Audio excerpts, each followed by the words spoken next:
Hello and welcome to another video. In this video we're going to be going over the top 5 photography mistakes and how to avoid them. I've been guilty of pretty much all of these and some of them are a little bit more annoying than others, so let's get into it. So the first one for me by far is missing focus. So there's nothing worse than when you take a shot, it looks good on the back of your camera, then you get home, you open it up in Lightroom, Photoshop, whatever it is, and you just miss the focus and it just doesn't work. This is one of the biggest mistakes that's really annoyed me throughout my photography career.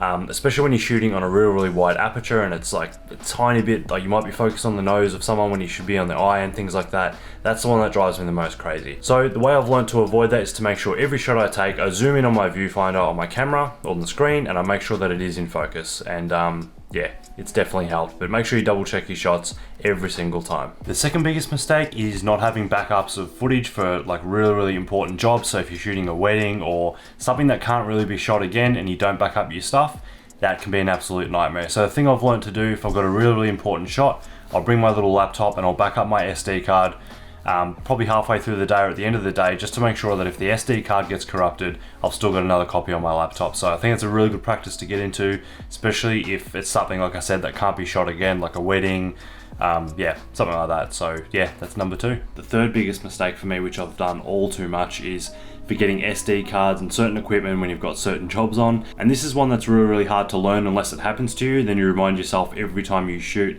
to make sure you've got your SD cards and all your equipment. What I like to do is write a list and put it on top of something I'm not going to forget for the day, so maybe on top of my car keys, and then I can go through the list, make sure I've got my camera, the equipment, SD cards, all that kind of stuff, make sure my batteries are charged.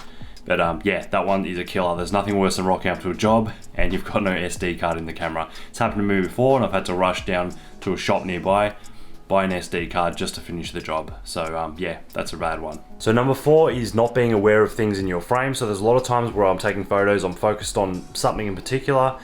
This is extremely important for architecture and real estate photography, but you might be focused on something in particular.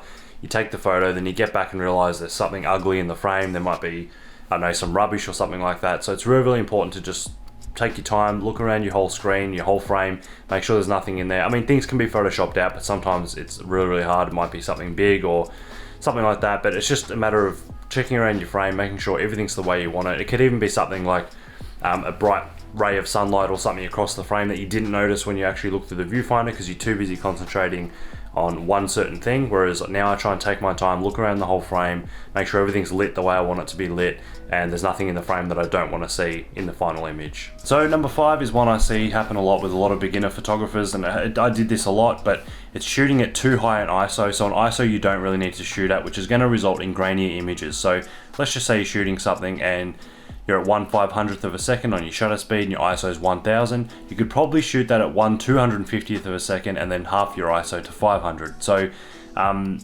yeah, just make sure you can hold the camera still enough if you're shooting handheld. Just go the fastest shutter speed you can before you get motion blur. That way you can keep your ISO as low as possible. There's been plenty of times back in the day, so I'd actually have the ISO way too high because I'd be trying to like avoid camera shake and things like that, or I just wouldn't really look at the settings.